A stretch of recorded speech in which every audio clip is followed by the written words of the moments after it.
Ankafaliana tompoklasy tovavy no iarabanantsika rehetra zay miaraka aminay eto amin'ny Real TV Madagasikara ho amin'ity zoma alina ity ary misaotra anao tsy misaraka aminay eto amin'ny Real TV Madagasikara araka ny nafataranatsika tao anatin'ny fampahalalam-baovao teo torak'izay ihany koa hatramin'ny marain'ny andro ho vahintsika atao anatin'ny fandarana ho amin'ity alina ity andriamato vaovao Benjamin izay fantatritsika amin'ny tontolon'ny raharaham-pirenena ny fanaovana politika isan'ireo mpanao politika azokiny ihany koa ary azokajina fa mitety repoblika ihany koa zany mpanao politika izany efa sana ndraikitra maro samihafa na amin'ny toeran'olom-botendry na amin'ny toeran'olom-bofidy miarabanao tompoko ary manasanao androso anaty efitrano ary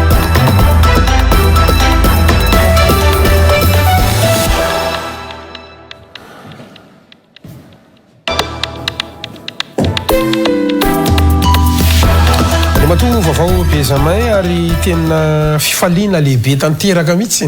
ny miona sy mifanapitavo aminao efa taona latraka kely zay no nitondrako an'ity fandarana l'invité du jour ty eto amin'ny Real TV Madagasikara izay avo namaly ny antso ny fanasany ianao everiko fa tena voninahitra lehibe nga ny fahitan'ny vahoaka malagasy ianao sy ny mpanaraka amin'ny fandarana ho amin'ity ala ity ka de miarabanao tompoko en chair et en os sy ny fitenenan'izay mbola matanjaka tsara ny ray aman-drentsika misaotra anao tompoko namaly ny fanasana misaotra ary miarahaba Andriamato Gasikara Fenso nampiantrano anay ary vonina ifampiresaka hitafatafa ka miarabanao manokana miaraba ny mpiara-miasa rehetrarehetra ary miaraba indrindrandrindra ireo mpanaraka ny ity onjo ampeo fahita lavitra mahafinaritra ty zay afaka mivoy mazava ny resaka adiavitra politika misaotra indrindra tompoko makasitraka indrindra tompoko mialatsiny raha ohatra ka nanao fanamariana kely amin'ny fahasalamana satria tena iveriko mbola ao anatin'ny herin'ny sy ny tanjaka raha ohatra ka andeha tosika hoe tany ho any amin'ny 770 tany ho any raha aman-drentsika no teraka iveriko tena zava-dehibe zany raha sitraka ao aloha satria zay mihitsy ny anao vao vahinika eto maro amin'ireo tanora ireo zanakitsika na tsy mahafantatra de zay mety farany fakely mafantatra ny mpanao gazety ngamba no tataraina ny makasika anao amin'ny akapobeany aloha dia azo sokajina fa anisan'ny juriste de formation ngamba ny anao raha ny marimarina kokoa satria taona 7 no nazahoanao ny licence en droit privé ary amin'ny taona 7 hatramin'ny taona 7 no nazahoanao zany diplôme en sciences politiques atany amin'ny République démocratique amin'ny Allemagne tamin'izany fotoana zany ary so adintsika ihany koa fa taty amin'ny farapara amin'ny 7 dia nahazo ny diplôme de capacité en droit ny vahintsika zay ngambany no tsara ho fantatra anisan'ny tanandraikitra maro samihafa ho ianao teto amin'ny firenena ary anisan'ny olona andeha ataoko hoe niavaka satria na ny antony rano raharaham-pirenena sy ny tantaram-pirenena de sady isan'ireo nanao sonia ny fifanarahana politika atao amin'ny tamin'ny andro ny convention de panorama moa zany no nafahalalany maro anazy no mbola nanao soni na ratification ihany koa ny feuille de route anao tamin'ireny rara tetezamita teto amintsika reto anao tsy fitinina kely amintsika ny taona 7 hatramin'ny 1 dia conseiller technique teo anivon'ny ministèren'ny commerce ianao araka nambarako teo ny 20 novembre 7 dia iray tamin'ireo nanao soni na ratification ny convention du 31 octobre 7 ianao teo amin'ny plateforme ny Elvenina Rasalama sy ny flou ny amiral Didier Ratsiraka moa tamin'izany fotoana andro zay tao anatin'ny Arema tam'izany fotoana izany taorianan'izany dia nilatsaka hovidina osolo-mamoaka ianao ary lany osolo-mamoaka ny Madagasikara voafito amin'ny districtny Vohemar akoatran'izay ihany koa ianao dia voatendry ho membre ny cercle de réflexion économique et sociale tamin'ny transition moa zany andron'ny Prime Ministre Guy Razanamasy raha ny maromaro kokoa igny mba tsy diso ny fitady ity koa ny taona 7 amby sivifolo sy mijato arivo hatramin'ny taona 2024 dia mpanolotsaina teknika teo anivon'ny ministeran'ny teti-bola sy ny fitsinjaram-pahefana ianao tamin'izany fotoana izany ny voalohan'ny volana May 2024 hatramin'ny 30 ny volana Aprily 2024 zany hoe tamin'ny fotoanandro izay anisan'ny tena nahavaivay teto Madagasikara dia voafidy olony Madagasikara ianao izay io mo miandraikitra ny ataontsika hoe district Vohimara sy Antsiranana tamin'izany fotoana zany no sady président du groupe parlementaire Arema ihany koa tamina lolo Madagasikara nao akoatran'izay ihany koa raha miresaka indraitsika ny tetezamita 7 hatramin'ny taona 13 sy 20 dia mpikambana teo anivon'ny filakevitra ambony momba ny tetezamita na ny CST nao ary mbola président groupe parlementaire Arema ihany koa tamin'izay tamin'ireny moa ny mouvance ny tena nalaza fa mbola mipetraka zany ma Arema anao izay tapitra ny tetezamita tonga teo amin'ny fahefana indray ny filoha Hery Rajaonarimampianina dia mpanolotsaina manokana ianao teo anivon'ny fiadidinan'ny primature na ny Mazorivo zany marina fa non permanent zany fa anisan'ny fantatry ny mpanao gazety zany ary efa mpanolotsaina manokana ny filoham-pirenena Hery Rajaonarimampianina ihany koa ianao ary permanent mihitsy izy io zay tsy maintsy mba resantsika kely zay ngamba no mety ho fahafantarana eto ianao anampy na ihany koa raha misy fatosoana amin'ny tontolo politika netomboanao dia MFM ino moa ny fetsotsika anazy tamin'ireny MAP KMM tamin'izany fotoana zany ny tany amin'ny 470 hatrany amin'ny 70 tanoany ny sinjazavatra zany dia mpikambana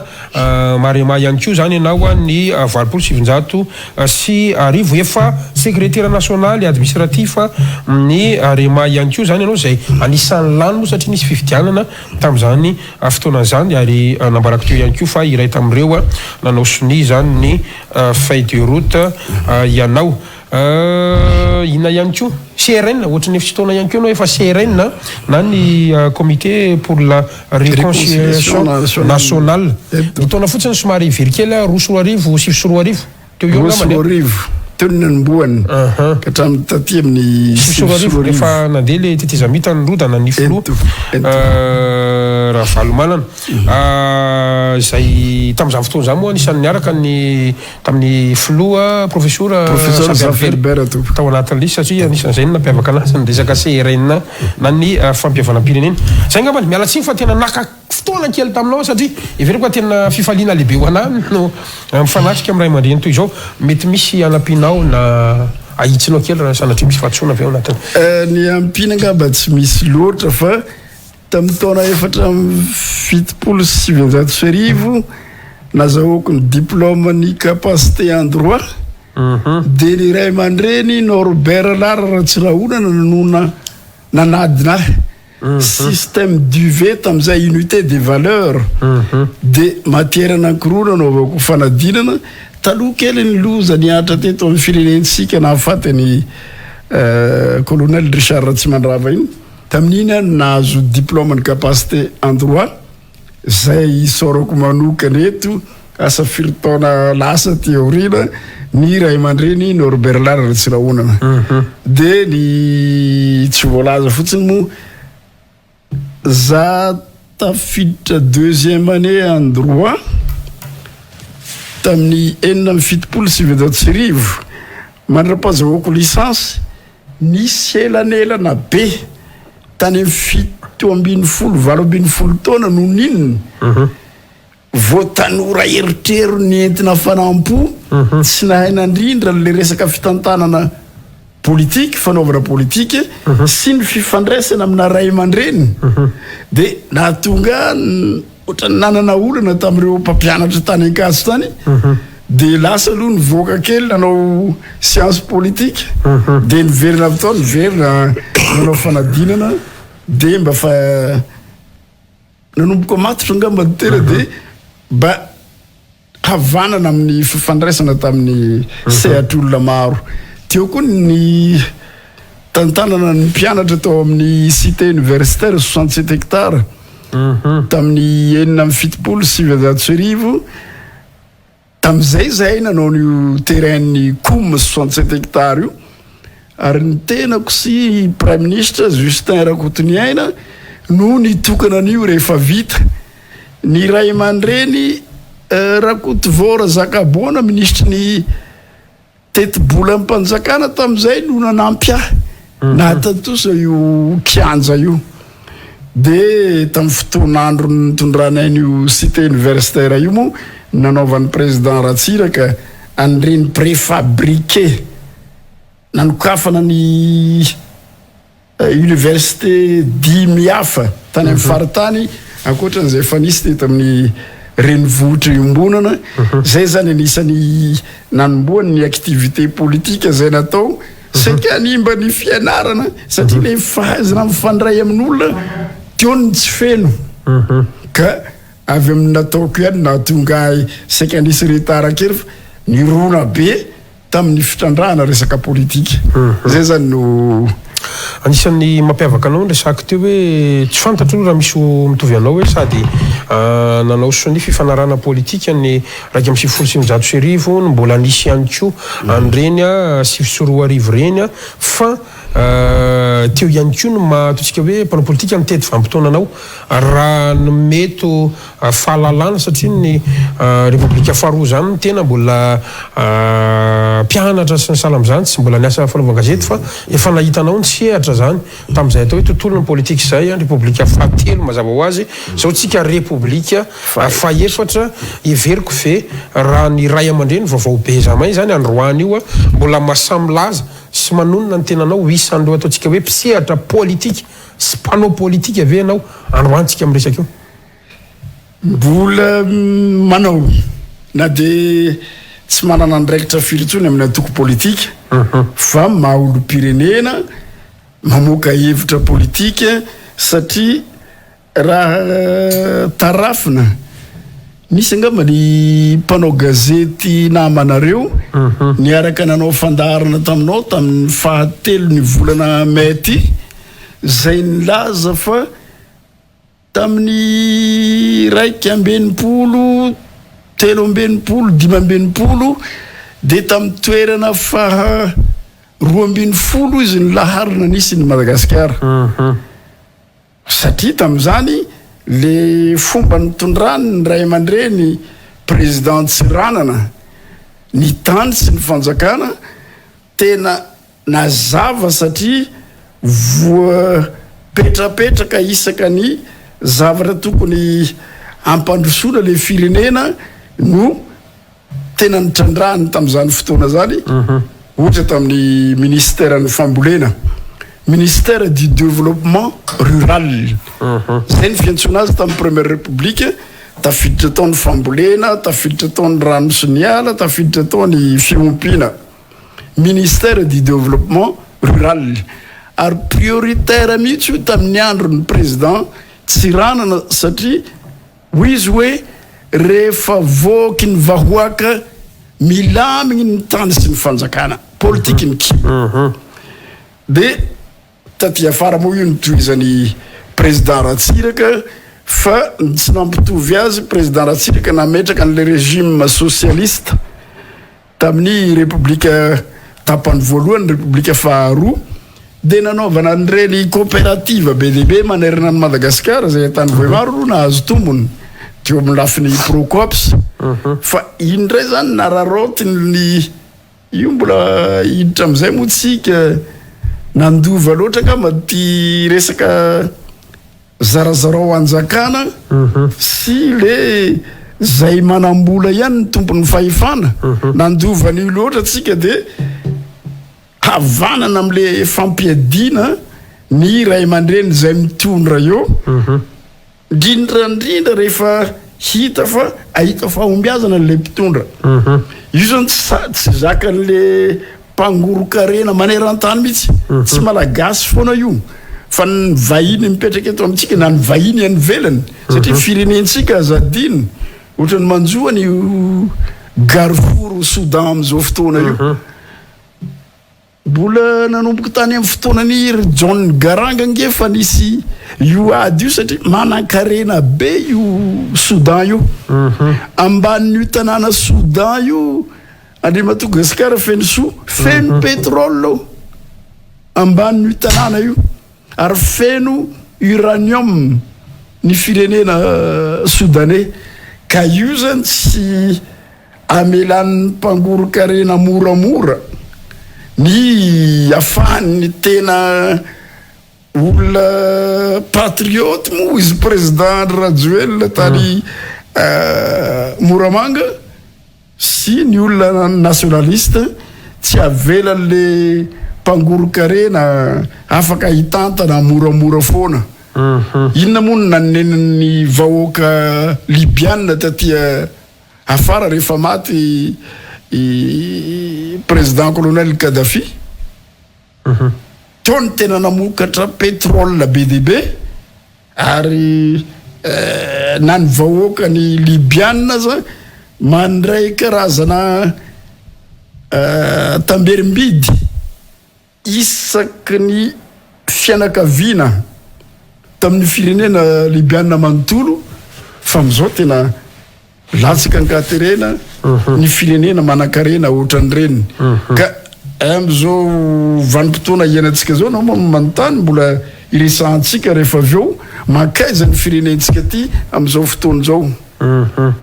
ny fantaniko sy tena milohany tena hidirantsika amizay adevitra satria ho resahako tsika mihitsy firenena androany fa amin'ny maha hoe nitety république nitety vanim-potoananao zay ndray mba ava fotsiny raha sitraka ao manahoana ny fahitanao ny fanaovana politika eto Madagasikara am'izao vaninandro iainantsika izao ny atsara ve sa ny antotongana ny fomba fanaovana politika le pratika politika zany io resahaka io zay ndray mifaharoa manao ahoana ny fahitanao ny ady hevitra politika eto Madagasikara miakatra ve sa vao maika ame mirefarefa amin'ny tany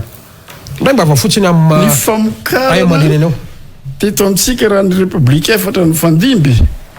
miapotika ny firenena satria lasa fitantanana na orinasa na fikambanana na ny tenan'le mpitondra manokana fa tsy fitantanana ampandrosoana firenena zay zavatra hita dia ny fanaovana politika lasa fanaovana politika amin'ny fo diso tafahoatra fa tsy mijery loatra miresaka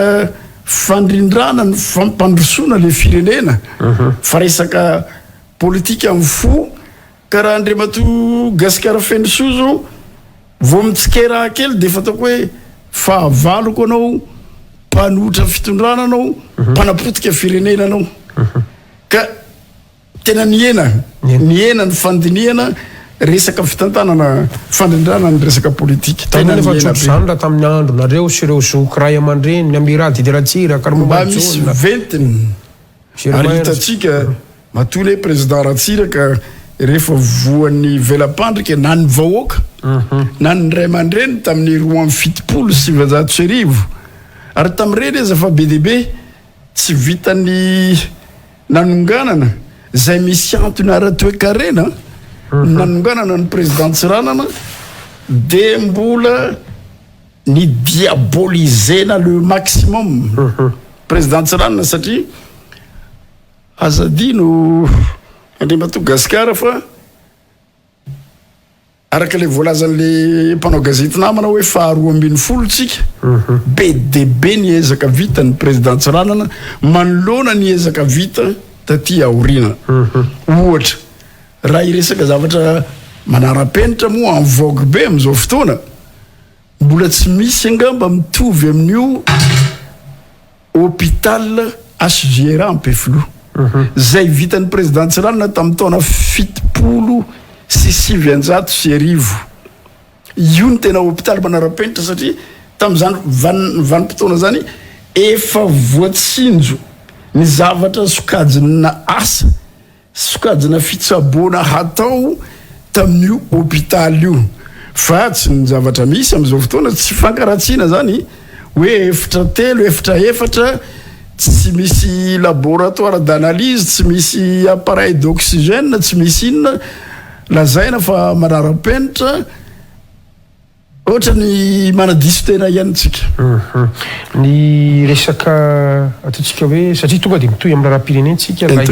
fampanjakana nylay ataontsika hoe ady hevitra dia resaka démocratie zany amin'izao fotoana izao hitanao tsara ny zavatra misy ny akaiky kely zao reny resaka miavatoro manao zavatra isan-kanana reny ry MMM manao zavatra zany hoe tonga hatramina fanapahan-kevitra hoe tsy azo ataony mamory vahoaka amin'ny akalamanjana fa tsy maintsy anaty trano akoatra ny fanjakana ihany mahazo varao zay fanjakana manao ny asany zay le ataontsika hoe pratika politika fanaovana politika raya eo ihany koa ny fanaovana valifaty politika miala ny fitondranana anankiray dia mimpandimby azy dia manenjika teo aloha raha tsy miditra ponja dia manao sesy tamin'ny tenany manao hoana ny fahitanao an'izany rehetrarehetra zany raha resaka démocratie amin'ny ankapobeny aka ohatra anankiray tsika anazavantsika ny resaka 91 zay ny signe io convention du 31 octobre voalohany tery amin'ny terrain comme 67 hectares nanomboka ny forona ny grève tamin'ny 91 dia faramparany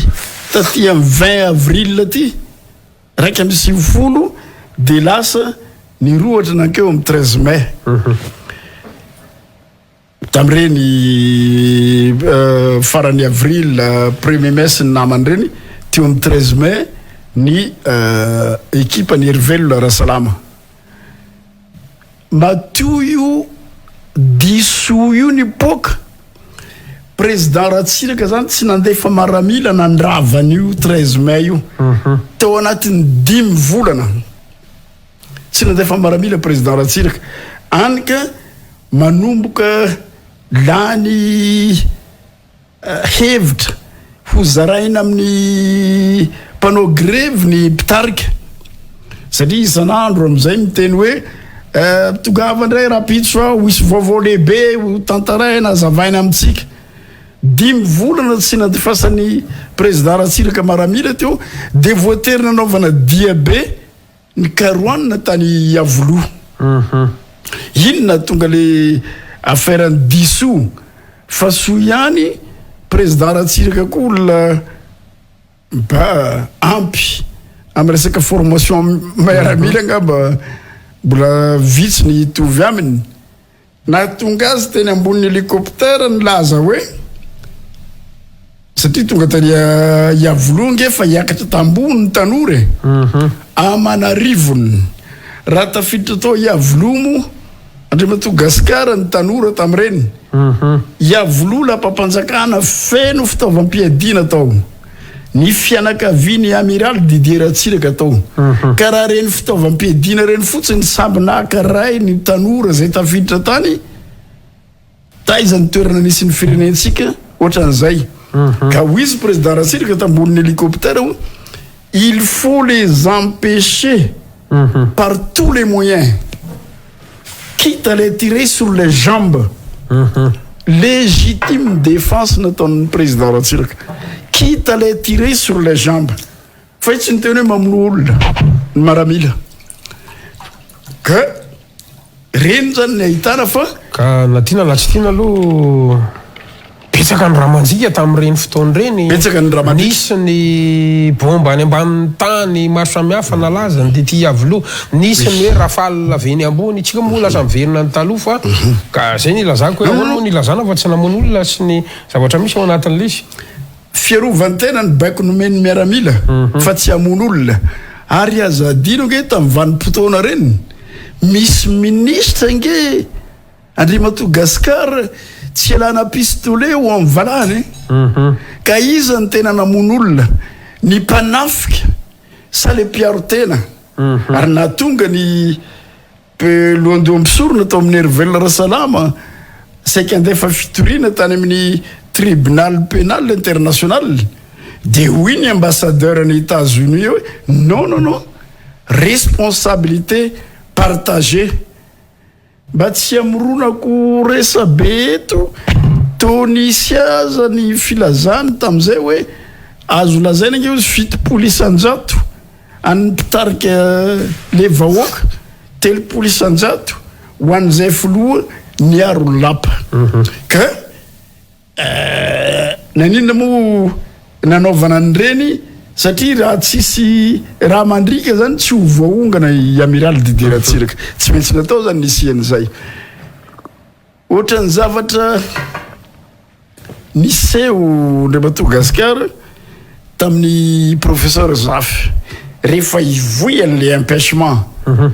io ne mahatsikaiky mahita zavatra misy am'izao vos motion de censure fotsiny atao amin'ny gouvernement de efa mikoropaka ny mpitondra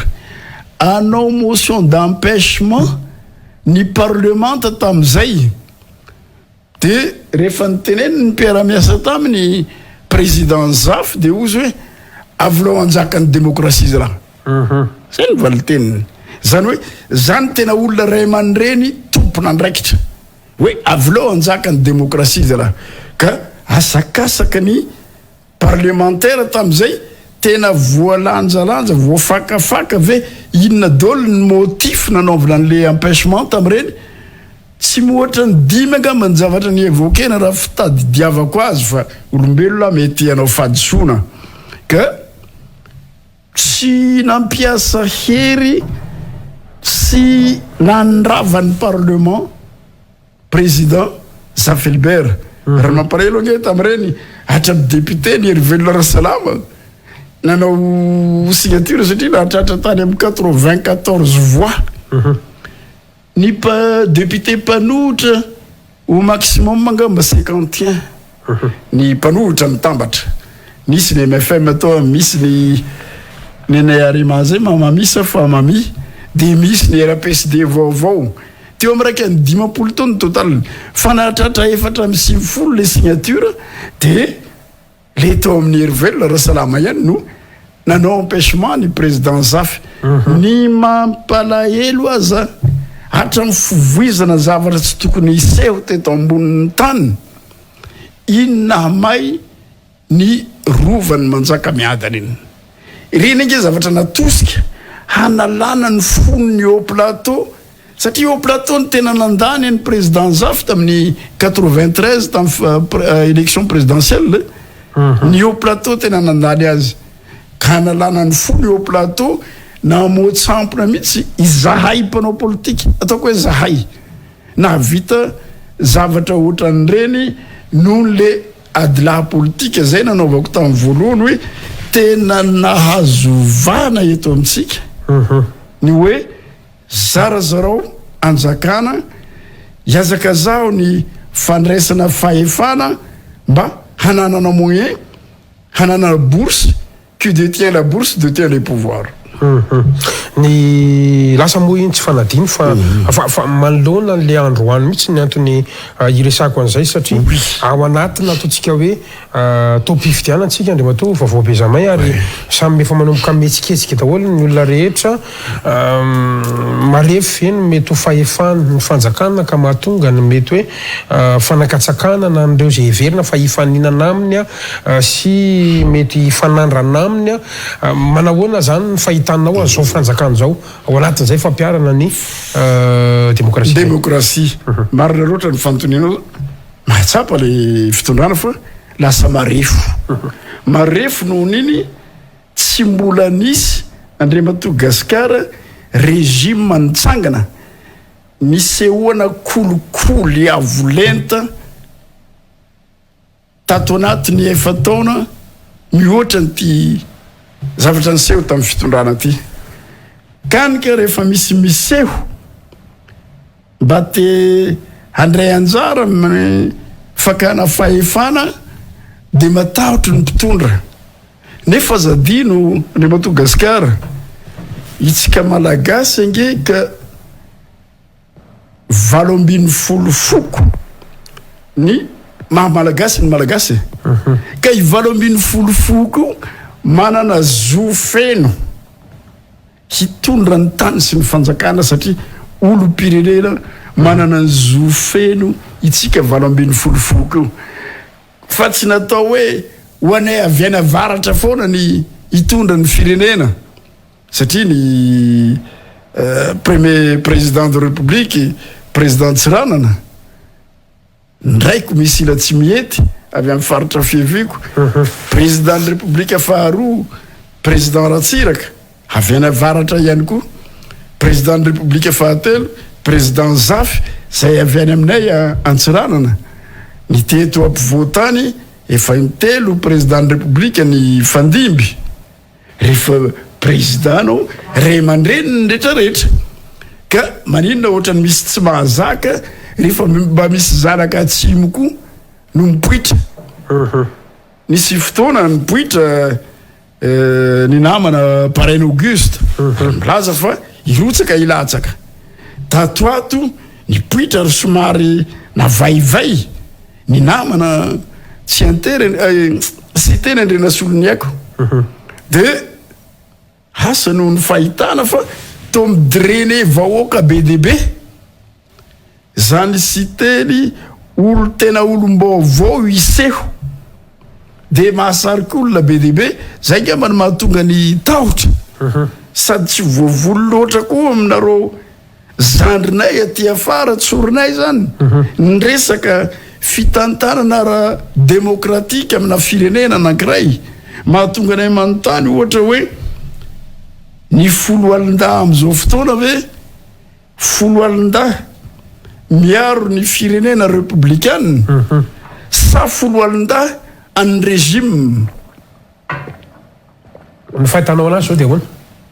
fatako azy de tena mirona amin'ny régime fiarovana ny régime fiarovana ny régime fa tsy fiarovana ny firenena démocratique nefa inona ny devise-ny maramila tandroka ary ny vozona hoan'ny tanindrazana miaro ny vahoaka sy ny fananany zay ny devise-ny miaramila ny any gendarmerie moa ankoatran'izany hoe tanindrazana sy lalàna am'izao nefa ohatrany resaka tsangan'olona no manomboka mahazo vahana tena voaro ny tafika marina ve mialatsiny miteny zany ary anao antsoava amiray mandren'ny tafika rehefa avy eo voaro ny tafika marina ve ny vahoaka sy ny fananany afaka tonga de manao antsoava koa ianao satria ivadika zavatsy tsika la sanatriana reto ny kararana mihitsy ny are-pirenena ny sokatra ny volamena mivoaka zay zavatra tsara fohita ary mitondrako an'ity mba tsy anao avan'olona tsika mirahalahy fa miteniteny foana manaratsy mpanao langazy ny mpanotra tsy mpanotra nanao an'reto oui noho ny fitondrana tsy voafe allo tazoma kely ary de alain'ny mpakasary mpanotra nanao an'reto firy sokatra mivoaka isaka ny trafika ty zao fa misy 80 sy 700 nde mandeha fotsiny ka le gouvernance mihitsy no apotika ankoatra ny zava sarobidy amitsika eto Madagasikara menatra ihany a mahita ny lehibe ny gouvernementantsika manao passation avoaka ny gazety hoe près de 7 tonnes d'or par an illicitement mivoaka any velany ngamba tsy mpanohitra ny namoaka ny reto be mbola mitovy foana moa ty resaka fivoahana volamena ity zao le 49 kilo tany Comore ty tany Comore ty naninona moa ny olona ohatrany nanao ezaka hampadio ny fandehan-draharaha izy ndray tonga de nanaovana pression hametraka démission ny ministre Imbiky Herlazy matoa izy ny ziriziry nakan'ireo teratany malagasy anankiroa reo tany Comore mba ty hiditra lalindalina mifanaovana famotopotorana fa izy ndray no voan'ny terveimanta voaterina metra-pialana tonga teto Andriamatogasikara le roa lahy malagasy avy tany Komoro. Anareo mpanao gazety hoe mba efa avy nahita na dia nampidirina ria Antanimora mba efa avy nahita ve nareo fa nanaovana fanadiadiana ireo roa lahy zay nampidinareo. Za mbola tsara naheno tsara nahita lasa tsisy tohiny intsony ny raharaha.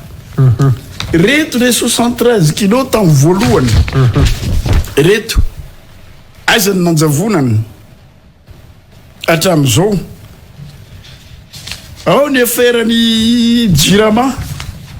raha ilantsika ny resaka trafika aferany Jirama zay nampalahelo ihany ny namoahany gazety fa hatramina vie privé voaresaka. Raha resaka Jirama vie privé na tompon'andraikitra mitantana Jirama lasa resaka intimité personnelle no andanina ny volan'ny Jirama ary nanomboka teo ny voan'ny resaka prime Jirama andreo tale isan'ny tokony hoan'ireo tale isan'ny tokony aizan'ny firenentsika zao amin'ny délestage amarana koa niny mba tsy halava resaka Andriamatogasikara feno soa ity mba mampalahelo ihany tanatiny efa bolana monja indraiky ambin'ny folo no nisy volamena ny voaka antsokosoko niala teto Madagasikara nandalo tao Komoro indraiky ambin'ny folo anatiny efa bolana septembre, octobre, novembre, décembre. Izy moa ny tompon'andraikitra tamin'ny fitantanana tamin'io nanao fitantanana Vonjimaika ny premier ministre lehibe ny gouvernemanta zay ministre Brice no voatendry tamin'ny 15 août 2021 nefa roa andro ihany izy ny teo dia nisoloana premier ministre nanao ny fitantanana Vonjimaika fa tanatiny efa bolana nandraisan'ny premier ministre izy io voalohany dia indraiky ambin'ny folo ny volamena ny voaka nankany velany. Taorinan'io raha ny ova tompon'andraikitra vaovao ny ministère ny arenan-kibony tany ity ministre mifandray tanana amin'ny premier ministre ity Andriamatogasikara feno soa sy nanaiky ity ministre ity zay sorana azy sy ny directeur général ny arenan-kibony tany raha tsy navoaka tamin'ny procès verbal le volamena 36 kilo very tao anaty coffre ny ministère ny mine taty afara moa zay nanahirantsaina ny olona maro i premier ministre vao niteny hoe inike fa nisy enim-bolana talohany nandresako an'io nanino na raha tanatiny enim-bolana nandray an'io nao tsy nidenoncenao tsy niteny complice receleur sa inona ny filazan'izany tompon'andraikitra tsika olo-pirenena tsika fa tsy olona anao kilalao ka ny rem-pirenena zay tokony iarovanyireo mpitondra ireo no lasa goragora ohatran'izany nitondrako an'ity dia isorako manokana président Norbert Nala raha tsy lahonana tany vangain-drano izy nanomboka namoaka fa hoe izahay avy tsy namany fitondrana hanao kolikoly isorana tanteraka président Norbert Nala raha tsy lahonana ary taorinan'io ne vao nasananao le motion ny parlemanta na ninona ny pression nahazo reo taty aorina na ninona ny fivadiany resaka fa suite niny fanambarana nataony ray aman-dreny Norbert Nala raha tsy lahonana iny nanao motion de censure ny parlemanta zay nazahoana signature 500 ary tsy mahagaga raha ny pomba ny fitondrana milaza fa hoe manelingelina ny ao andapa Andriamatoa Norbert Nala tsy lahonana manelingelina satria zay milazany marina zany dia manelingelina ary ty zany zavatra ohatranyity de mela miangavy mihitsy président Tsiraolona mijoroa anao satria zavatra ohatran'reto ange anagadranandry Mairlanty manandafy anagadranandry iakarandry Clémence Rarnerivo isan'andro amin'ny fitsarana midénoncer zavatra ohatran'io ka so ihany fa mbola manana ray aman-dreny samy joro atsika na de fa miroso mangataka retraite na fanaovana politique fa ilaina ny fisinyreto ray aman-dreny ohatran'reto mba hamalavala anao arofanina ny fomba fitantanantsika aty aorina zay ny anaovako taminao teo hoe miandanja ny fahadiovan'ny fitantanana miandanja ny fahazakana demokrasia raha reny zavatra rehetra nyresanao rehetra reny hoe zany tena tsisy mangirana mihitsy ve zany zao fanjakana zao io ny resaka jirama toanana 1,300,000,000 d'ariary isan'andro aizany jirotsika zao tsy délestage isan'andro ny ainatsika ka raha resaka gouvernance sy ny olona so ihany moa président ny république atsika mihitsy ny sendra ny olana teto rehefa teo ampivoriana tany misisy vato angamby izy ty tampoka ny jiro midika fa tsy fandotona be fahatany atao fa tena mitsy valana ny vilana am'izay tsy izy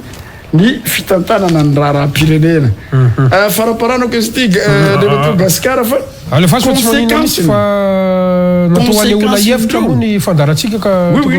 conséquence n'ireo ireto mankaizany tanoratsika zao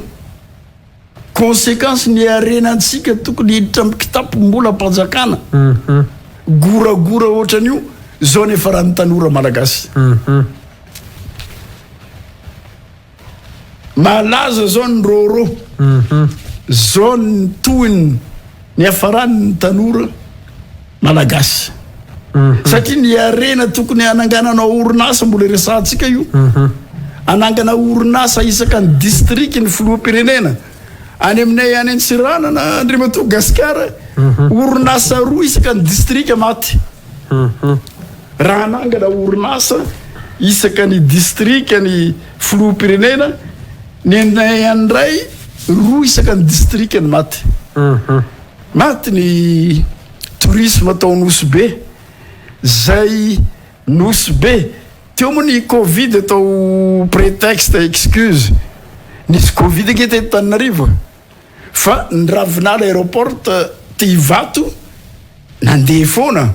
tsy nisy fahatapahana firy mitovy statut amin'ny Ivato nge nosy be ravinala aéroport mitantana ny nosy be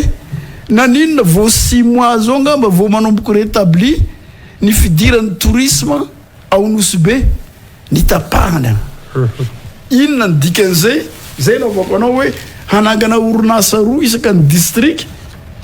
i président ny république isoranazy zay fa ny aminay any orinasa roa isaka ny district ny maty am'izao tsika miteny zao maty ny secret ny pitsolopolopo ny université maty ny azafady tompoko maty ny Lavanille soavon'io maty tanteraka zany anaovako anao hoe tsy amorona hanaratsy olona ny resantsika amin'ny rahalahy eto manao constant zava misy iainany vahoaka na tonga ny vahoaka tezitra tany Sambava nandoro Lavanille ary nefara tamin'ny fandrovitana ny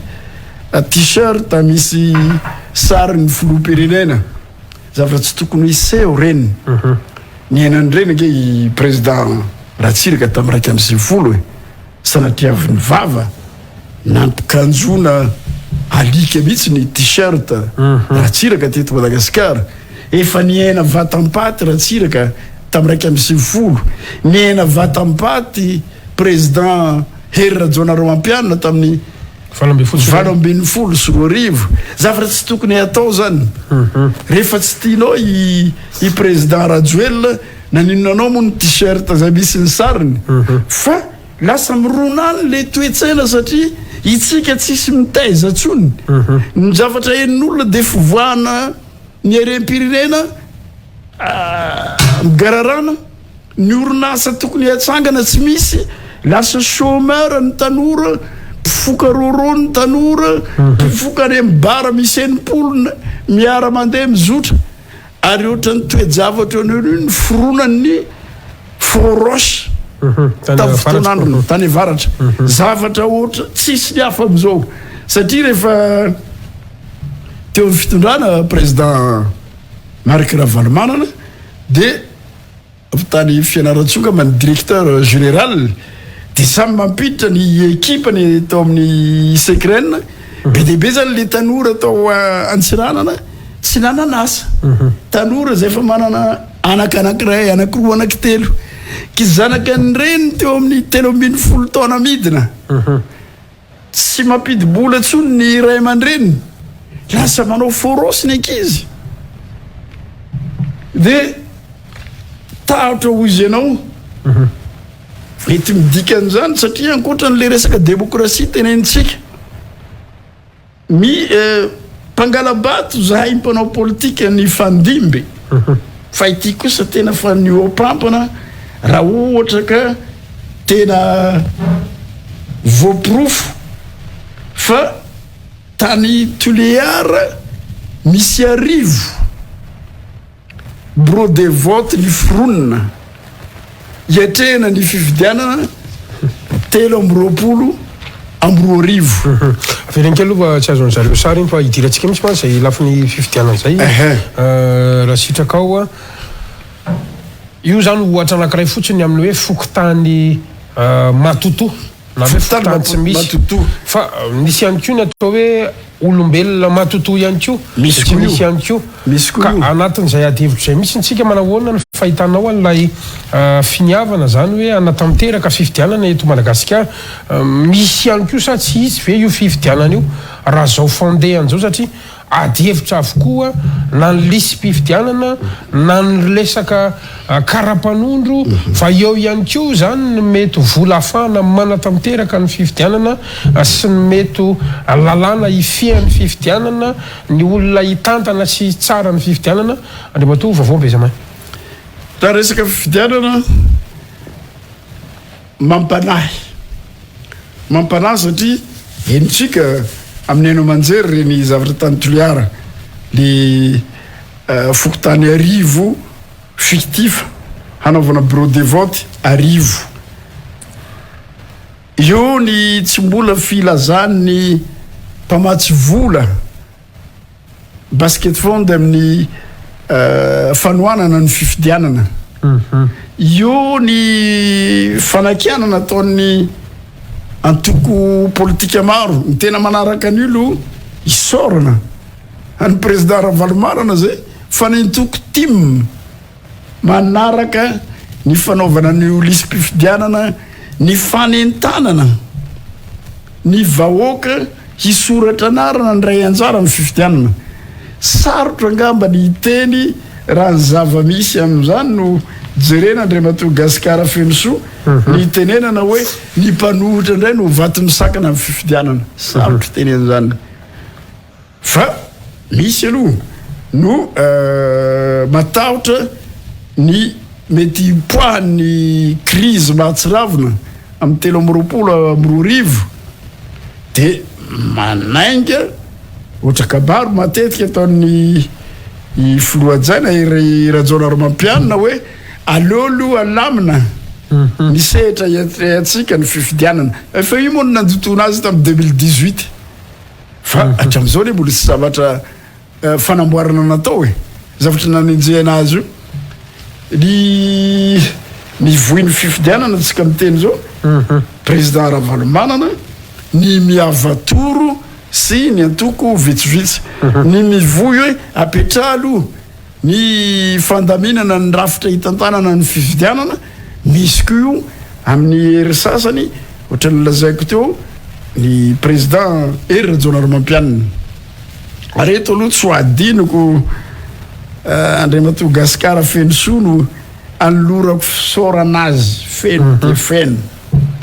raha tsy zany président Rajona Romampianina zany tsy hitanay io lalana ambilobe Voimaro izy nahitanay io talohan'io aza efa nisy ezaka nataonay sy président Ratsiraka za manko miaina loatra amin'io fa tsy olona azo anaovana resaka fandokodokafana tamin'ny fotoan'andro na solombavam-bahoaka ny tenako 7 katraty amin'ny farany 1 indimy tonga tany Bruxelles mba nifidiny président Lucien Xavier Michel Andrirananjaka tamin'izany fotoana zany ho solitenan'ny parlement malagasy hivory tany amin'ny ACPCE tany efa nanomboka idiniky fanaovana lalana io de nahatonga ny président Ratsiraka raha mba mandalo any ianareo mahita manomboka Voemaro tonga aty amin'ny limite ny Ambilobe mbola tetezana nataon'ny président Ratsiraka nanomboka 87 88 90 91 ny tetezana nisy de tsy niravan'ireo chinois reo fa niary fanina taty amin'ny sisiny no namboariny de ny lalana no nataony midika zany fa les continuités no mipetraka ary zay ndray aloha isoranay amin'ny président Andry Rajoelina nanohy an'io asa io fa tsy nanapaka ary sarotra mpitondra fanjakana raha teo re rehefa Gasikara Fenoso misy orinasanao lalana Ambilobe Voemaro zay mandalo eo an-tapatanànany Betsieka sy Daraina zay fohibena volamena maro ge zavatra azo tsy ny ro rahalahintsika firenena hafa nanao n'io lalana io maro ny zavatra azo ro ka ho vitsy ny filoham-pirenena andeha anakana an'izany fa tsika nytoyny midika ho famarotana tandrazana tianao tenenao anatin'izany sa hoe sa takalopasa fitopinana ozy ny tanora zay niagatako aminareo namana zanaka zandry journaliste efa misy aloha ny samy joro am'izao fa tena faly a satria nareo ny 3e ou 4e force amina firenena anankiray faly tanteraka raha mba nahita groupe des journalistes manao investigation ny tantara satria ny fahafehezantsika ny tantarany firenena ihany afahantsika ifehy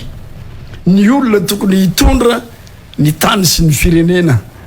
fa raha tsy voafehy ny tantara ny firenena zay nampatanjaka ny général de Gaulle ke prof na histoire i général de Gaulle tamin'ny école militaire matanjaka be ny histoire zay nafahany ny fey ny ady lehibe faharoa iny noho ny fafehezan'izay tantara zay ka zay ny mba ny faniriany zahay zokinareo mba hisiny ny vondrona mpanao gazety hanao investigation ny zavatra nseho teto amin'ny firenentsika maranana ny anona teo tahotra ny tsy fahaiza mitantana maninona moa rehefa nyteny ny filohany miavatoro hitanrehefa Gasikara io amin'ny maha filoha international fanao fanatanjahantena azy fa tsy olona tsotra ary mampalahelo aza olona tokony andrendray ny firenena mba nahazo maro boninahitra amin'ny firenena olona ohatran'izao mba nanontany azy andrendray ina moa mba médaille ordre national mba hanananao présidence fato tsy mananao ndray raiky amin'olona any ivelany olona ohatran'ity azakazahana mihitsy omena maro boninahitra fa mitsika tsy misy n'izany lasa resaka fiandenina politika hoe miaraka aminay ve olona tsy miaraka aminay ny filoham-pirenena natao ho an'ny vahoaka manontolo ho an'ny vahoaka 8 sy zay vahoaka miara-monina amitsika rehefa niteny zany présidentiteny hoe 2% ihany ozy ny chance mety isiany ny jeu des îles asa mba sitrapony inga ministre namaly hoe efa vita amin'ny 7 ny fanomanana ny jeu des îles mba mahita ny zandry venor zandry lahajaiko Gasikara Fenoso efa voaomana mivalo amin'ny 70 ny fanomanana ny jeu des îles zay ny fiainana ny fanaovana politika ny démocratie sy ny sisa eto amintsika ka ny amaranana mazy ity resaka la vanille io bras de fer entre les opérateurs et état malagasy tena ny firenena Andriamatoa Gasikara nivakinao tamin'ny CV-ko to efa avy mpanolotsaina tao amin'ny ministère ny varotra ny tenako tamin'ny fotoan'andro nitondranay niainana an'io libéralisation du commerce extérieur za ty fa nientin'ny ministère ny varotra tamin'izany tany Comore tany Paris miady hevitra momba ny fandrindrana ny la vanille fa zao izy lasa anaovan'olombitsy amin'ny mpimamba naninona ary ny ravatsika nakatona ny kavagie au 67 hectares tonga ny fohy be mpandrindra ny la vanille io mbola izy société d'état monopole ny état ny fitantanana ny la vanille tamin'izay de nakatona io kavagie io satria ny libéralisena ny varotra surtout commerce extérieur ny tohizana tamin'ny fandraisan'ny président Marc Ravalomanana fahefana ny tohizana tamin'ny ministère de la privatisation teo ampeflo ny nanereny Andriamatoa Amarahisy sultana ny firenena mikambana teto amintsika za hoe tsy azo ny olona pomba ny président Ravalomanana hitantanina io ministère ny privatisation fa olony Arema no mitantana azy nahatonga ny Andriamatoa Horace Constance Arema tamin'ny fotoan'androny no ministre ny privatisation dikan'izany les processus natao nahatongavana tamin'ireny vidina la vanille niakatra tany amin'ny 1,200,000 1,300,000 ariary reny processus lava be d'un seul coup ary tena nakivy na Madagasikara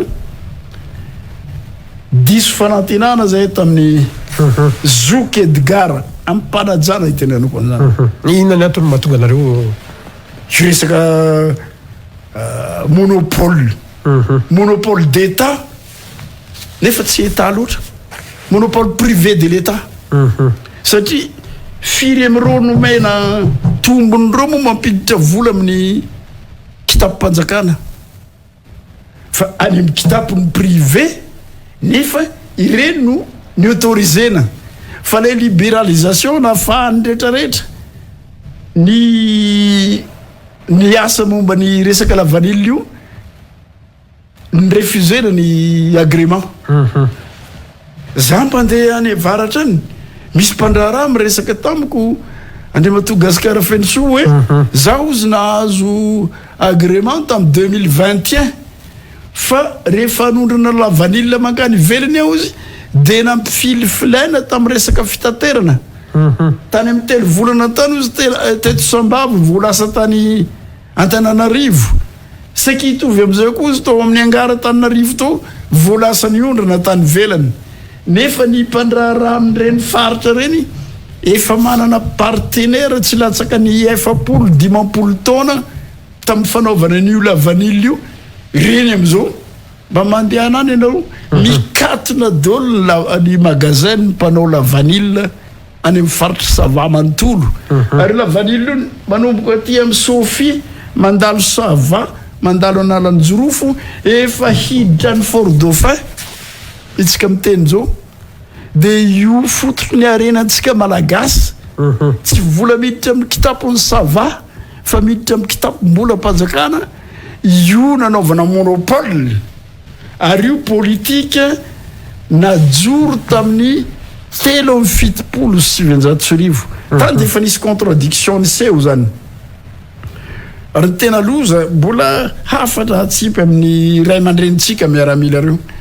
tamin'izany capitaine de frégate ny filoharatsiraka tamin'izay ministry ny raharambahiny efa négocier tamin'ny frantsay anao renouvellement de coopération mba malgasisena ny cadre dirigeant eto Madagasikara na ny soratsika ny légionnaire tany Diego ny tao Ambojatovo ny tany Vato mba omena malagasy no ho lehibe ny mpitarika ny sampandrara eto Madagasikara ny natsikaiky roa volana angamba ny elanela ny Andriamatoa Gasikara ny lehibe ny gouvernement tatsika ndray naka ordonnance nanafona ny budget autonome ny commune budget autonome ny province na de omeno ny cadre malagasy no ho lehibe mpitarika ny orinasa isan-karazany nefa ny fototra raha ny sarina hazo moa tato amintsika avaiza moa hiazo roa maniry Andriamatoa Gasikara tsy avy any amin'ny fakany inona moa ny fitenitsika malagasy hoe ny lakana tsara hanina de ny tanina ny rininy tsara ny hazo vanikilakana no hovanikilakana ny hazo vanikilakana ny tanina ny rininy tsara ny firenena tokony hatanjaka satria le commune fototra tokony hiroborobo afaka ampandroso raha tsy ny vonoana iny autonomie de budgétaire ny commune sy ny province reny tany amin'ny district ny Voemaro commune misy anay commune rural kely ny ben'ny tanànanay Andriamatoa Gasikara na hanoratra page iray tsy hainy anarany sy signature fa izy de encadré les chefs de canton zany lasa karazana directeur financier ny syndicat de commune ny manao programme ny roborobo ny firenena satria les communes zany mandrotsaka aty amin'ny kitapom-bola ny fanjakana foibe ny commune tsirairay 1695 commune atsika raha am'izao vanim-potoana atsika zao samy mandrotsaka amin'ny kitapom-bola mpanjakana foibe reo commune reo tsy aka vola amin'ny banque mondiale na FMI tsika Andriamatoa Gasikara fa nipotehana le système zay de subvention mpiainanao ny commune ina na misy commune ohatrany Antsirabe vakinankaratra io ange raha mbola tamin'ny fotoana ny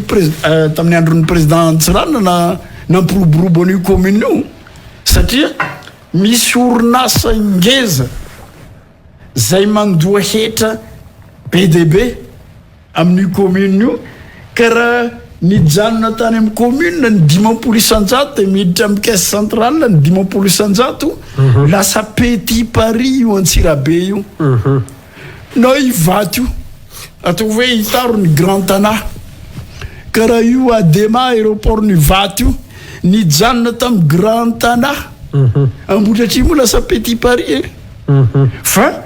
inona zany ny olana resaka système rafitra ve zany rafitra ka fa ny fanapahan-kevitra ihany koa anatin'le satria na ny lalam-pandriana nge rehefa manotrotra kely karazana fisinjaram-pahefana ihany ao anatin'izany sy ny rehetrarehetra tsy misy fisinjaram-pahefana Andriamatoa Gasikara tsy misy io ka raha fototrany ahoana zany tokony afahantsika ny antony de zao nanao le lalam-pandriana iainantsika zao ny président Rajoelina ary tena nanampy azy zay satria araka le lazaiko taminao tamin'ny voalohany mbola entina fanampo tezitra tamin'ny président Ravalomanana nandrava le fitondrana Arema nentina fanampo zay de ny voyan'io lalam-pandriana misy amin'izao fotoana zao io nefa i président Rajoelina mihitsy ny tonga amin'ny fitondrana ho tapitra eny mandat tsy nampiarina io lalam-pandrenana io ary zay misy androm-panjakana maromaro no tsy mijoro araka ny lalàna velona ny fisian'izy ireo ny mampalahelo tafiditra anatin'izany ake ny loholole ny antony tamin'ny 2013 no nisy hoe amin'ity fividianana loholona amin'ny 3 sy 4 arivo ty mbola azony lalàna ekena ny conseil communaux sy ny conseil municipaux ihany miaraka amin'ny ben'ny tanàna no hifidy an'lo olona fa amin'ny taona 2018 2019 de tsy maintsy reto no mpifidy lehibe an'lo olona de ny conseil municipaux sy ny conseil ruraux miaraka amin'ny ben'ny tanàna isanisany de ny conseil régionaux sy ny chef de région de ny conseil provinciaux sy ny chef de province na ninona zany conseiller zany tsy najoro na hififidianana région sy ny faritany io tsy natao zay naovako anao hoe tsy misy fitsajaram-pahefana zany eto amitsika entina anehoana endrika ty ivelany fitsinjaram-pahefana tena izy ireo administrateur civil reo nge mahafanitra an'izany raha tsy tokony anaiky an'izany tsy mbola misy mipetraka ny fitsinjaram-pahefana tena izy eto Madagasikara ary zay ny mahatonga le tahotro am'le programme an'le olom-baovao miroso ilatsaka rehefa manazava manao adevitra amin'ny saim-bahoaka hoe zahay am'ty raha tonga eo amin'ny fitondrana de io fitsinjaram-pahefana tena izy io no ataonay loha laharana amin'ny fampivoarana ny firenena misy fanazavana za nataon'ny filohan'ny miavatoro tany Sambava hoe tokony ho izy hisitraka any amin'ny 800 tapitrisa ariary 800 millions d'ariary isaka ny commune misy eto Madagasikara ny ben'ny tanàna fa noho ny anton'izao izy mbola tsy tafapetraka zany ka subvention na ny secrétaire ny commune za tsy voalohany karamany satria subvention iainany au lieu de izy hisitraka ny vokatry ny tena fandrindrana le fitsinjaram-pahefana tena izy amarana anazy angamba ny andiany anankiray ny Andriamatoa Gasikara enjena ary sakanana ny olona andeha hitondra fanazavan-kevitra na hitrandraka ny hevitry ny vahoaka hoe inona marina ny tena manahirana anao izy sakasakana hitantsika iny tamin'ny taona inona le tany Tsirono Mandidy président Marc Ravalomanana nge mpiangonana feno gendarme nanodidina ny fiangonana atao inona tsy manome endrika ratsy ary zay ny afatra mba apetraka amin'ny ray aman-dreny 10 alin-draha manana ray aman-dreny tsika mbola ao ry général ray aman-dreny be ry Richard Ravalomanana zay manana andraikitra feno teto amin'ny firenena aza velanareo iviriviraina politika ohatran'io ny corps zay misy anareo tsy zaho zandry zanaka tokony hitondra an'izany afaka zany fa ny sary miseho zao tena fanosena ny tafika ny gendarme ny polisy hiaro olona fa tsy hiaro hevitra hiaro olona fa tsy hiaro ny fananam-bahoaka zay mikororona ohatran'ny rano ary mbola mifanampin'ireny inona ty Andriamatoa Gasikara Fenosoa zay nahatonga ny zanatany Majenga manontolo manomboko ny tabataba hoe inona loatra ty fananjehana anay ty zay ny anomboko tamin'ny resaka fanapotena ny lavanila mahatonga ny zanaka ny Savasy ny faritra mpamboly lavanila hoe ahoana loatra ny anaovana zay potena ohatran'ity misy teny tsy tokony hitenenina imasom-bahoaka fa ty zavatra sehatra fitaizana fananarana fitaizana ny tanora fa amin'io resaka lavanila io ne teny tsy tokony avoaka mivoaka ny avaratra any hoe tratra ny fanjanaham-paritra zahay ty rehefa lasa ny mpanjanatany tamin'ny 990 de voan'ny fanjanaham-paritra izahay zavatra tsy tokony hiseho izany mitovy amin'ny zavatra mahazo ny cadre magenga ny fanapotena ny arem-pirenena any amin'ny faritra misy olona maro Andriamatoa Gasikara tena tokony andiniky tsika ary zay anaovako antsoava amin'ireo ray aman-dreny reo misy ray aman-dreny beto na miaramila na civil ohatrany manamarina le teniny ataony anteny merana indrina zay ny antso solotenan'ny foko anakiroa aveto Madagasikara anakana anteny merana foko zany tamin'ny voalohany lasa eritrehitra hoe fa inona indray ty fa ohatrany misy mahamarina azy satria to lasan'ny mpitondra ndray mandrangitra ny foko ankahala fitondrana zay ny zavatra misy am'izao sorana tolorana fisorana mitafotafo i mama Christine Razanamaso tamin'ny fanokafana nataony Basahy nanao fanamariana entitra tamin'ny Andriamatoa Prime Ministre lehibe ny gouvernement tao hoe mba fehezo am'izay ny fomba fitondranareo ao amin'ny gouvernement tao fa tena mitaraina ny vahoaka mikrosifana ny firenena isorana ny présidente de l'Assemblée nationale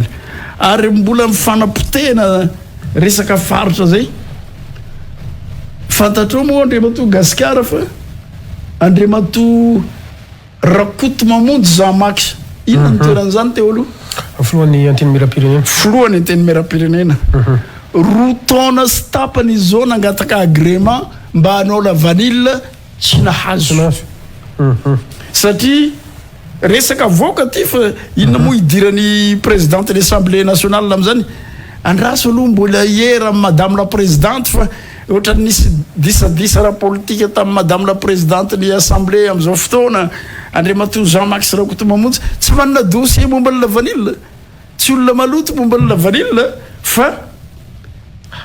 ozahay hoe lasa fananany antoko koa zany la vanille de ray aman-dreny be ohatrany Jean-Max Rakoto Mamonjy mba nahavita ndraikitra teto amin'ny firenena mba hanao la vanille izy rehefa manao retraite politique anatin'ny roa taona tsy omenao agrément mba hoaizatsika Andriamatoa Gasikara Fenisoa hoaizatsika ty rehefa misy fivoriana mangingina tsokosoko any hoy izy vice-président Brunel fa hoe natrehina membre gouvernement anakiroa miaraka amina généraux na gendarmerie de nilokaloka fa ho vitanay ny mamono any Brunel zany ve hitondrantsika nyty firenena ity mba miantso anareo ray aman-dreny mba samby andinika lalina fa aza tosika anareo ho Darfour Madagasikara zany Brunel zany ke la matoa ny Congo ke zany no andeha ivononao ary matozy sana metraka taratasy amina ray aman-dreny isaka ny commune na ny Congo zay le zay koa azy fa filoha lefitry ny anteny miram-pirenena anao président Brunel atsangano ny commission parlementaire ary avoay zany anarany général tsy zany ny asany fa tanindrazana sy lalàna ny asan'izany général zany miaro ny vahoaka sy ny fananany fa tsy andeha hamono olona zay manao fanamarinana fa tsy fanoerana tsy mbola nahitany Andriamatoa Brunel niaraka nivory tamin'ny président Marc Ravalomanana fa manao fanamariana fotsiny amin'ny zavatra tsy mety ka eto antsika Andriamatoa Gasikara Fenisoa de manainga ary mampahiriany reto ina moa ny anarany teo asa aesa ino reo mpanao iady amin'ny avoira illicite lehibe malaky aingane saijoro tanteraka fa tsy manao sary hijoro ka ny olona tsy tena nanana ndraikitra firy amin'ny resaka fanodikodinana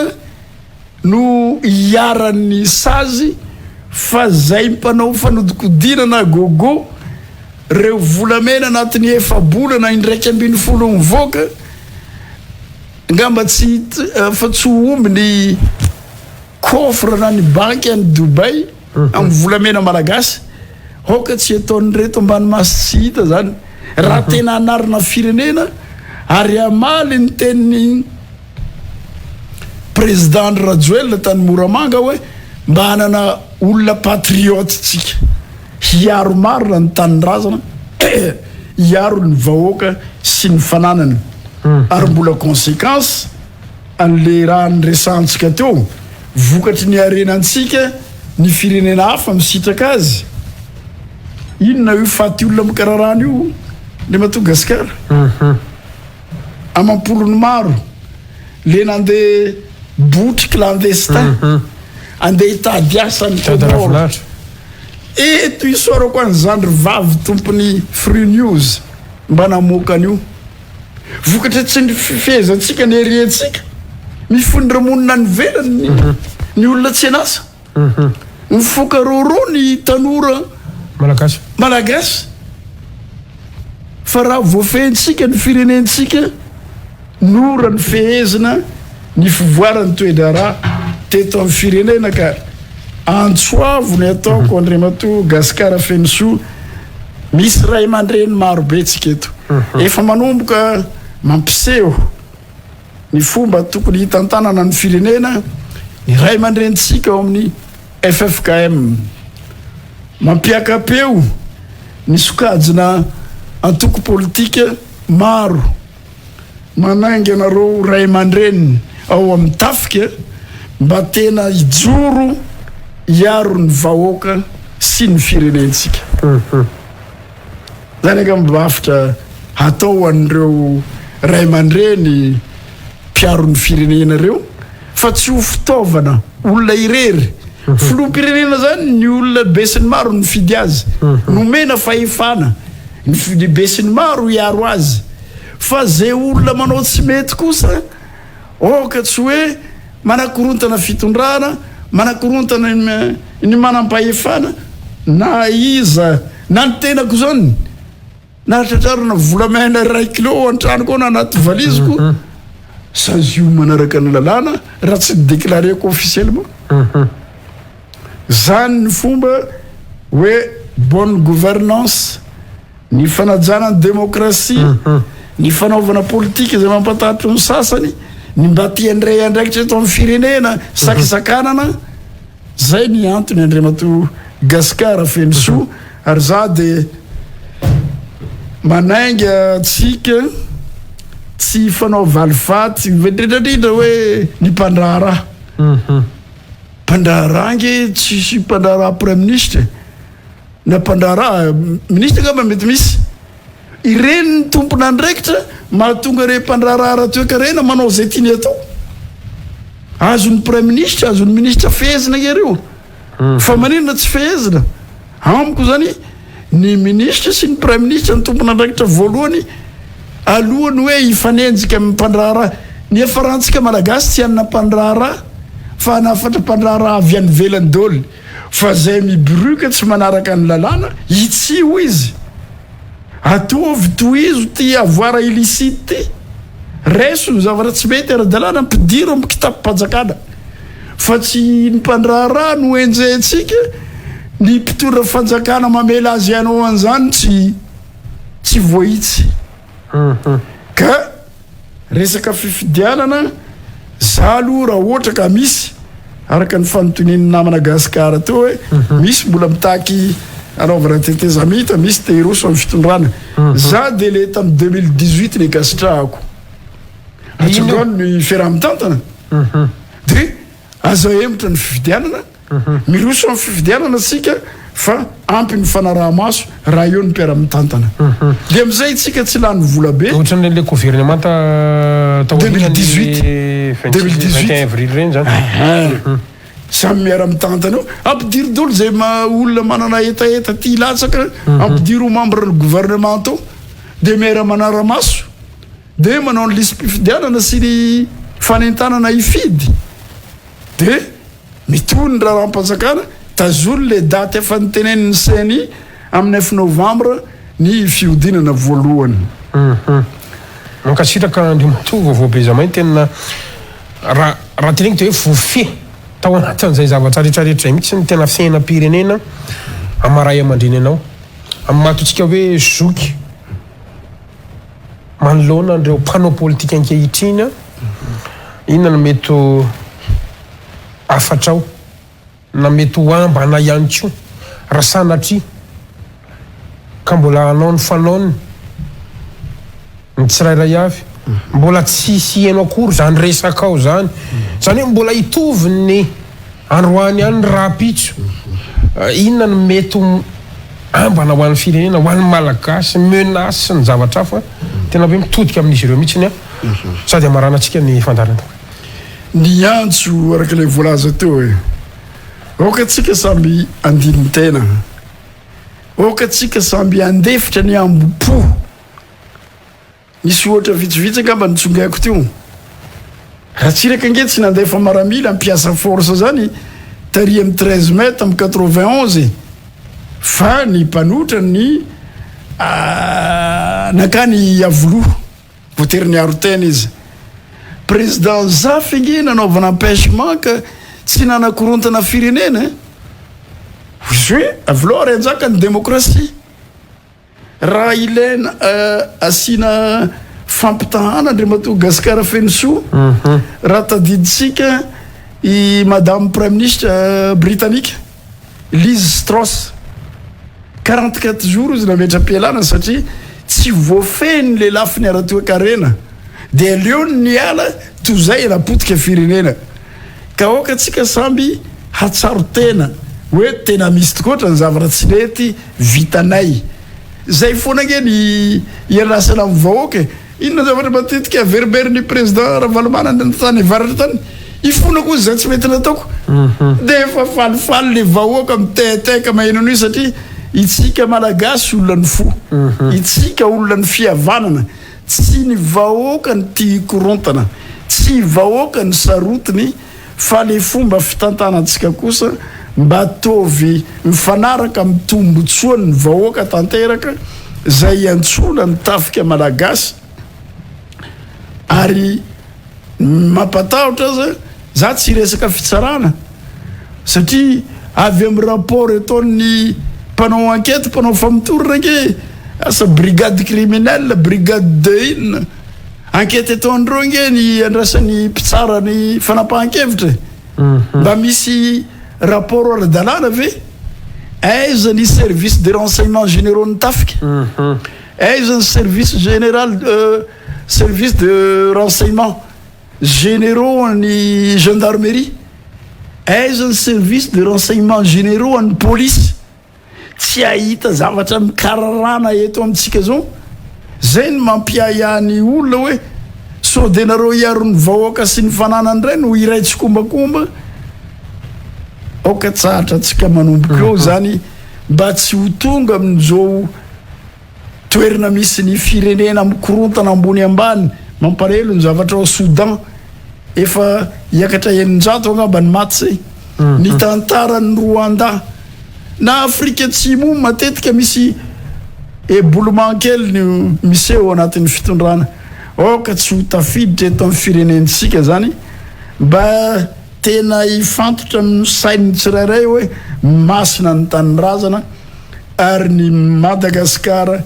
ho an'ny malagasy 20 foko sy zay miaramonina amintsika ka tombotsony reny 20 foko reny ny katsahatsika ny tena fariny angamba tsy amresaka toe-karena ihany na ny fitantanana ny raha-pirenena ke anaovan'ny sasany ampimamba na ny fametrahana ny tanora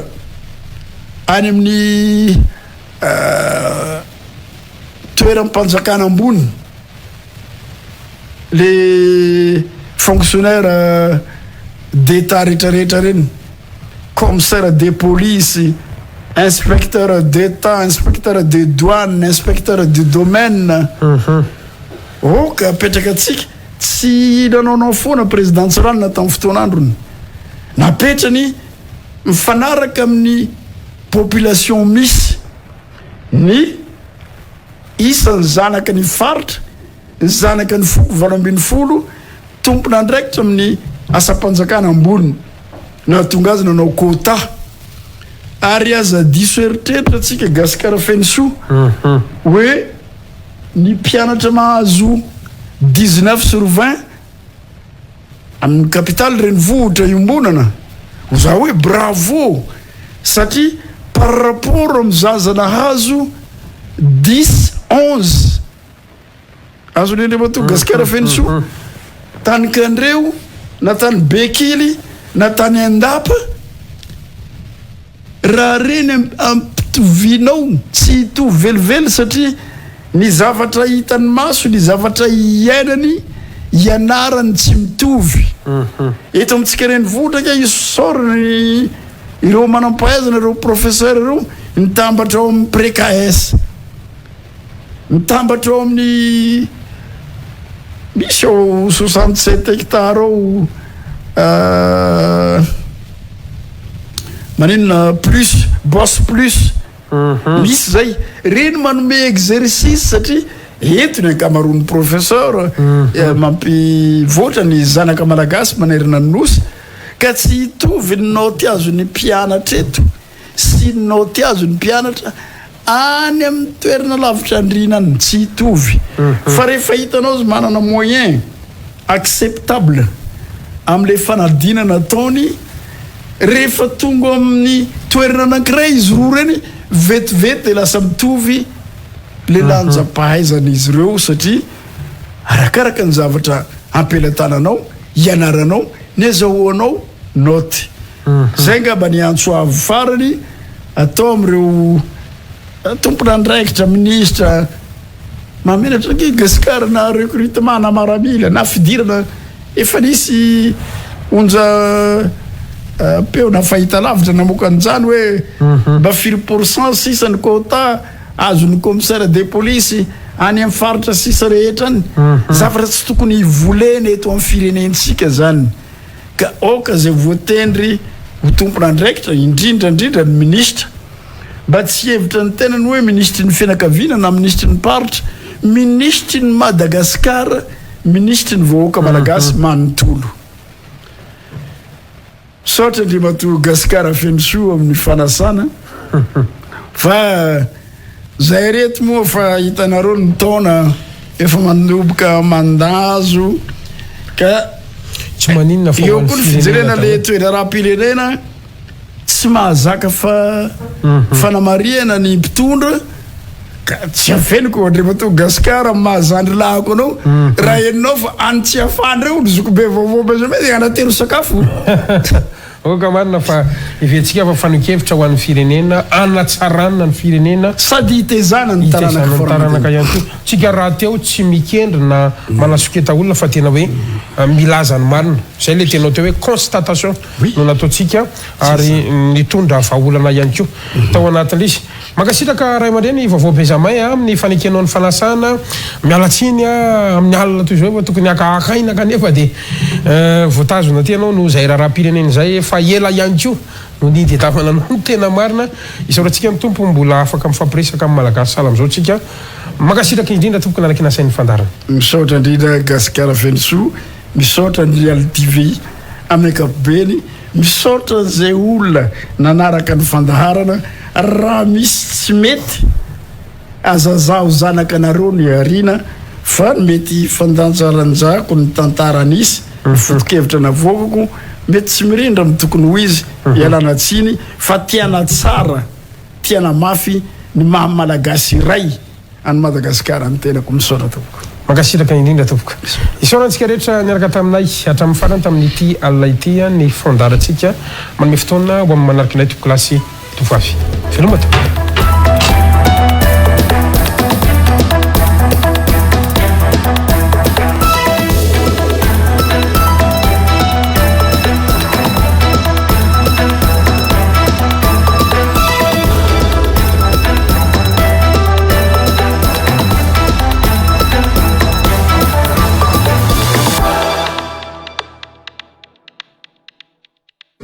Shuttle manolotra anao ireo amin'ny fanorenana maharitra sy mateza amin'ny vidiny tena mirary.